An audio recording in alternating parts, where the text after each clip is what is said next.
that was the beginning of us getting on the same page and being on the same team about it. So had destroyed the well on our property, lied to the well workers about having our permission to be on the property, that we had given consent to have the well destroyed. The well company was so apologetic. Yes. They said, I'm so sorry. The manager came out, the owner came out, they talked to me. I was like, I'm so sorry. That did not happen. And they said, yeah, they told us the neighbor was okay. They said, you were providing the concrete. And I said, oh, that's the other guys. Neighbors. The ones that work for a concrete company, not us. Anyway, misrepresentation, feeling nefarious, us trying to navigate this and figure out what is the right thing to do, talking very frequently with our therapist about like how to move forward with integrity, how to be intentional, how to be adults. Do we want to preserve friendship at this point? So we decided that we wanted to start working on the fence, and the logical place for the fence to be for our dogs was along the property line and then out in front and beside our house. Because things were super tense, we sent an email that said something like, hey y'all, we're planning on being at the property line today. If you have any issues about where the property line is, you can come walk it with us. At the end, in the future, this is the type of conversation or communication we think is reasonable for anything regarding the property line or anything close to the property line. We got another very snarky email back saying, she started off with saying, she sent us a link to some county website right, and said, maybe you should look at this. Like, hey, that thing that you sent us was not right, and you better look at this before you make any mistakes. And I wrote back and said, hey, what is going on? Can you just tell me? Like, can you just say it? Well, I was trying to say, I was still trying to be friendly. Yes.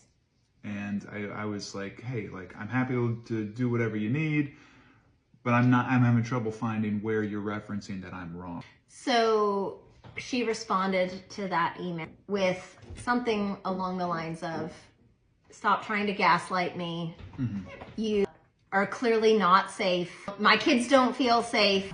You're a dangerous person. And it basically intimating that he has been the problem all along, that he's violent, and that this isn't working for us. I responded back, and at this point I was super angry, and I responded back, you're so full of shit. You don't get to just say whatever you want. My husband was very decent to you. She also didn't know that I recorded it at that point.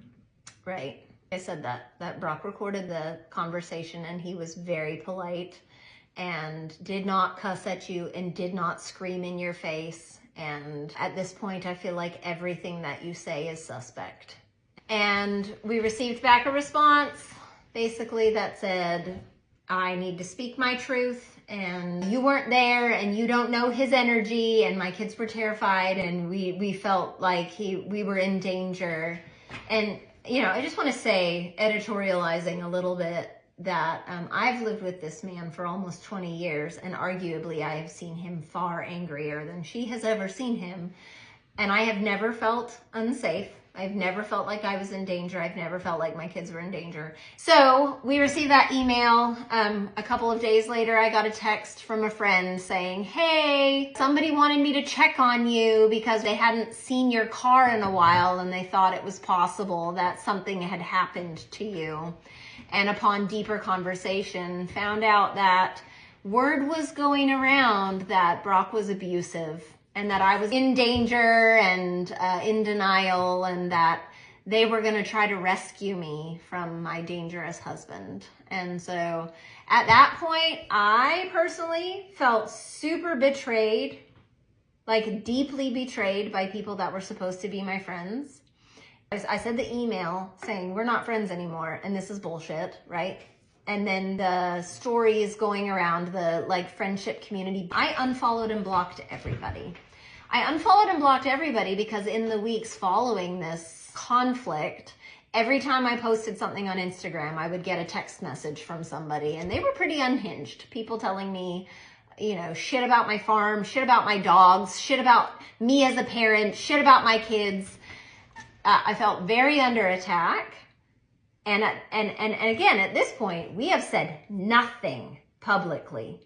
From our therapist's point of view and from starting to consult with legal, everybody said, don't say anything. Don't affect your legal case. Take the high road. Don't stoop to their level. At the same time, people are sending me screenshots of posts on Facebook of like them all standing on their property, holding their middle fingers up to our property, and you know, nothing that was ever like clearly that they were talking about us, right? Things that I would have not seen because I unfollowed and blocked everybody, but it was still clearly going on. Brock said, I think we should get a lawyer and I think we should sue them for damages. We should not have to pay to fix the damage that they caused to our property. And again, I'm a big fat chicken, and I was like, I don't want to do that. I don't want to hire a lawyer. I just want all of this to go away. I want to put it behind us and move on. I don't want to be engaged in a legal battle with them. And to his credit, again, Brock continued to push that they should not get away with it.